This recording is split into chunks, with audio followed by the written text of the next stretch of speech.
Hello, BookTube. Today I'm reviewing Candide by Voltaire and The Prince by Niccolo Machiavelli.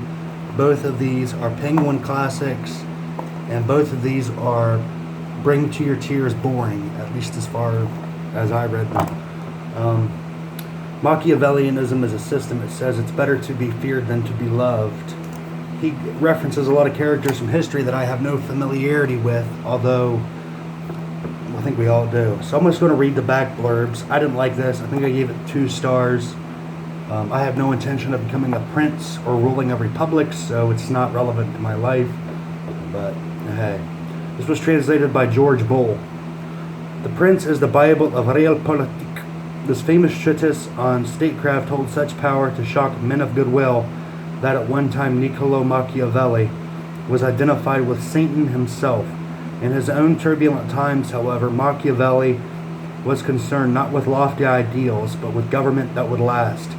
He drew on his own experience of office under the Florentine Republic.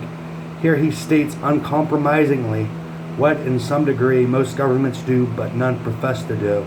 And the tough realities of Machiavelli's Italian are well preserved in the clear, unambiguous English of Robert Bull's translation.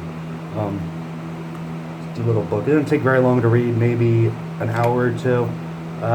Didn't really care for it, but not my cup of tea. It's not like it's the Communist Manifesto, which was a little bit better, but Candide by Voltaire. I know you guys, a lot of people pronounce it Candide, but it doesn't make any sense.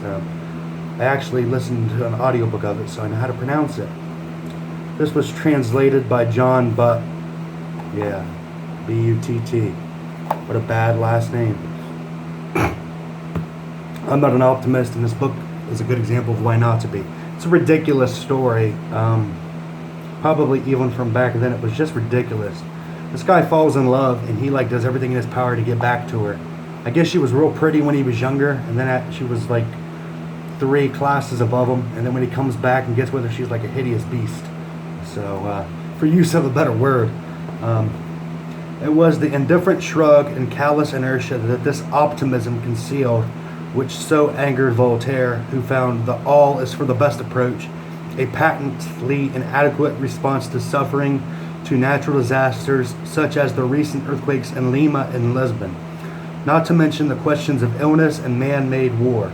Moreover, as the rebel whose satirical genius had earned him not only international acclaim, but 2 stays in the Bastille, flogging and exile, Voltaire knew personally what suffering involved.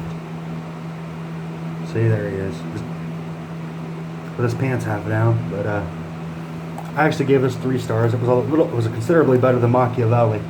It's readable. It's kind of funny, I guess.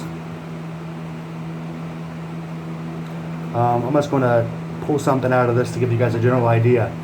The old man blushed slightly. "Religion!" he exclaimed. "Why, of course there's a religion. Do you suppose we are lost to all sense of gratitude?" Cacambo humbly asked him what the religion of El Dorado was. The old man blushed once more. "Can there be 2 religions then?" he said. "I have always believed that we hold the religion of all mankind. We worship God from morning till night." "Do you worship only one God?" asked Cacambo. Interpreting Candide's doubts, "Of course we do," said the old man. "There is only one God, not 2, 3, or 4. What odd questions you foreigners ask." So it's satirical, but it is kind of a good laugh, I guess, even through translation. So there's 2 Penguin books. They aren't exactly my favorite, but it was interesting to see. So I thank you guys for watching. Feel free to like and subscribe, and I shall see you guys sometime next week, hopefully.